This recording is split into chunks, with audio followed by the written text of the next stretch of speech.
What's up, space pirates?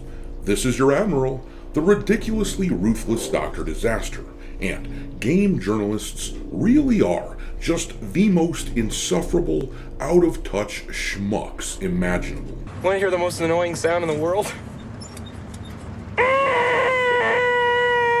Even when they agree with gamers on very basic opinions about a game, they have to turn it into an insult against gamers. For example, Wuchang Fallen Feathers is set to release tomorrow, and it has rocketed up the Steam charts, becoming currently the #2 top seller on the platform, with over 150,000 people following the game. The general consensus is that Wuchang looks pretty good, and the Metacritic score from critics generally reflects that. The game is sitting at a 75 out of 100. Most everyone takes a look at this game and at the main character and says, "Hello, beautiful." I mean, let's face it, one of the draws for this game is the fact that Wuchang is easy on the eyes. They marketed their product well, but in the eyes of this outlet here, that's actually a bad thing. This graphic is from Xbox era, who obviously liked the game a lot, giving it a 9.7 out of 10. Under pros, it says that the game has gorgeous visuals, a fantastic soundtrack, finely tuned combat, an intriguing story, and the game is difficult but fair. And the only con that they listed is that the game is GOONER approved. Wow. That is the gayest thing I have ever heard. The most ridiculous thing about this review is that the writer barely even mentions this so-called gooning problem.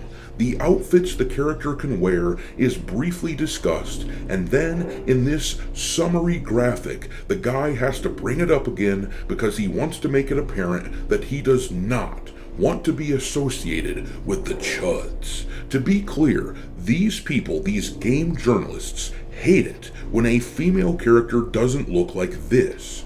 They can't stand this sort of look because they can't stand us, the red-blooded male gamers and the normal female gamers who like to play as non-ugly female characters. They can't stand us because their political opinions are basically this. I think women and semen don't mix. We knew what you think.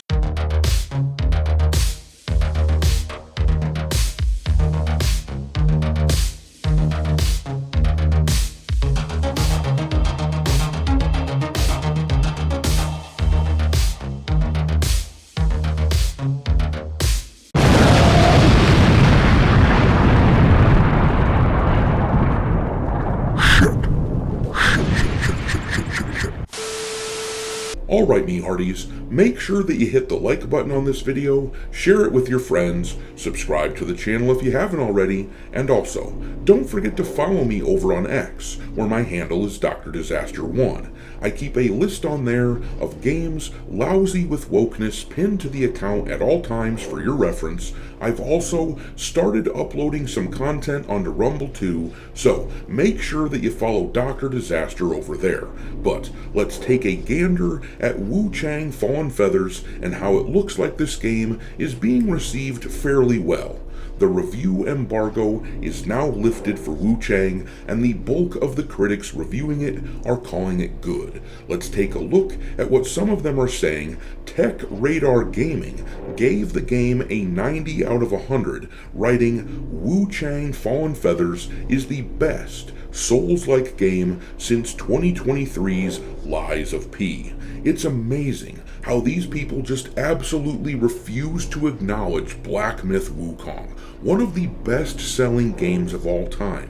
The problem for that game is that it succeeded without these game journalists' permission. The industry at large attempted to push back against the first ever Chinese AAA game because the rumor was that these developers of Black Myth, would not play ball with the DEI quotas and whatnot that the industry wanted to impose on them.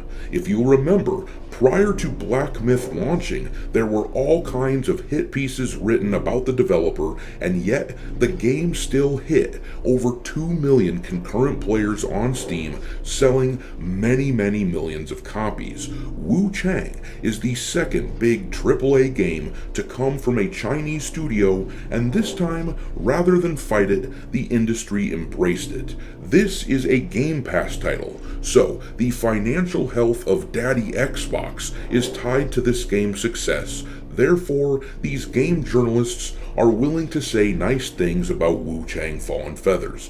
That's why that review that I showed you earlier from Xbox Era says nice things about the game, even though clearly they hate the so-called gooner aesthetics. They have to say what they can to support their corporate masters at Xbox though.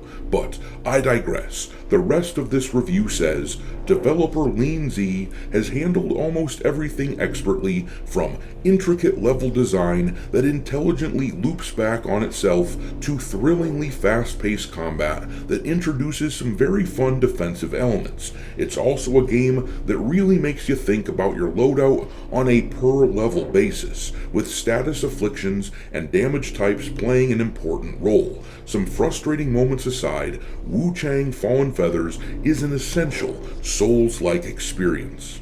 Now, that 90 score out of 100 is the top score that the game has received thus far on Metacritic, but in the interest of fairness, here is a review from the other end of the spectrum, where they don't seem to love the game as much.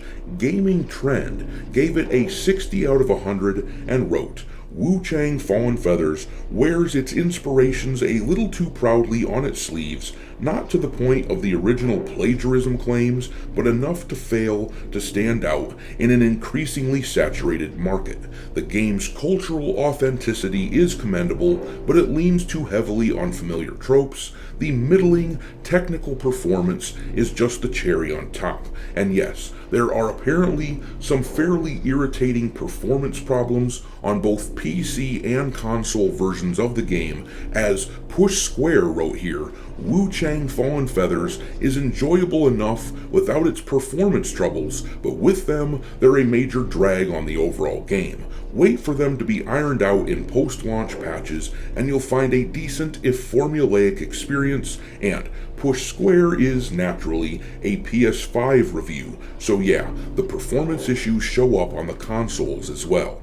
But all that aside, I expect this game to put up some solid numbers on Steam tomorrow when it launches. It's hard to predict how high the concurrent player count will go though, because there is a massive X factor, namely the Chinese gamers. Chances are they will come out and support a Chinese studio as they did with Black Myth, though Wuchang is nowhere near as culturally important to them as Black Myth Wukong, which was based on the famous Journey to the West. What amuses me though is the fact that Wuchang is poised to have at least a respectable showing despite the fact that it's on Game Pass.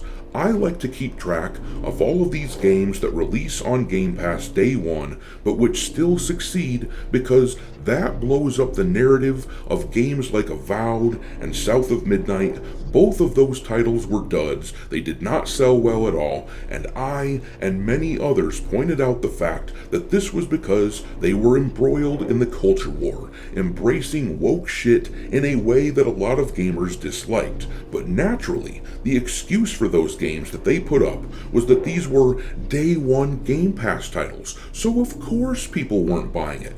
Therefore, I find that it's important to notice when a Game Pass title like Stalker 2 Heart of Chernobyl, for example, it's worth noting when a game like that still sells well, because it blows a hole right into these ridiculous arguments that Game Pass games can't sell well.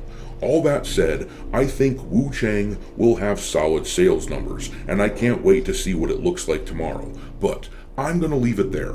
What do you think of Wuchang Fallen Feathers? Is it something that you are interested in trying out yourself, or have any of these reviews scared you off? Drop your thoughts into the comment section below, and we will talk there. Thanks for watching, me hearties. If you haven't already, your Admiral is inviting you to subscribe to the channel and become a part of the crew. Life as a space pirate may not be glamorous, but there's always plenty of booty.